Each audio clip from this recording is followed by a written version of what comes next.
भुलाए नहीं भूलता आज भी वो दिन जब पहली बार तुमको देखा था।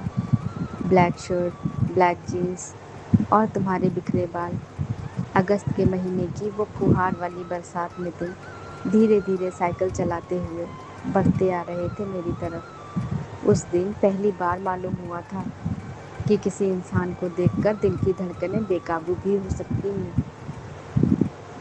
बिल्कुल वैसा ही हुआ था उस दिन मेरे साथ, जैसा एक फिल्म में हीरो के आसपास वायलिन बजने लगते हैं हीरोइन को देखते ही। सचमुच सब कुछ भूल गई थी मैं, कुछ और नज़र ही नहीं आ रहा था तुम्हारे सिवा।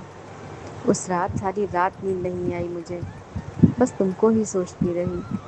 और उसके बाद तमाम रातें यूं ही जाग कर गुजारी मैंने, ये सोचते हुए कि तुम कौन हो, तुम्हारा नाम क्या है और तुम रहते कहाँ हो।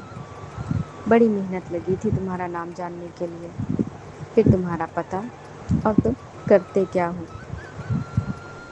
सब कुछ मालूम कर लिया था धीरे धीरे, यहाँ तक कि तुम्हारा फ़ोन नंबर भी।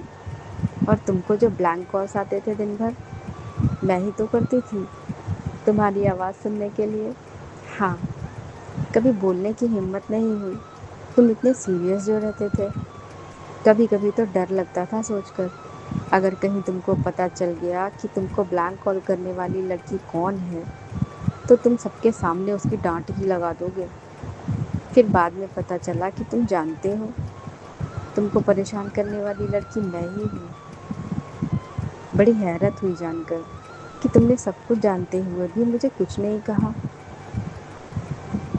तुम तक ये बात पहुँची कैसे, आज भी इसका राज बना हुआ है। मगर उस दिन के बाद कभी हिम्मत नहीं हुई कि मैं तुमको परेशान करूं।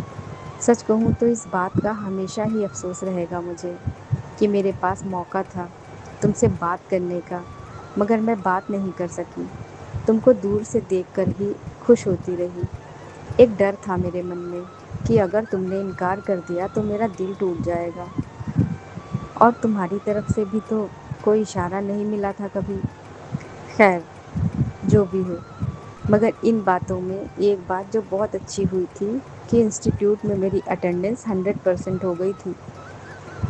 पता नहीं अब तुम कहाँ होगे, कैसे होगे, तुम्हें मैं याद भी होंगी या नहीं,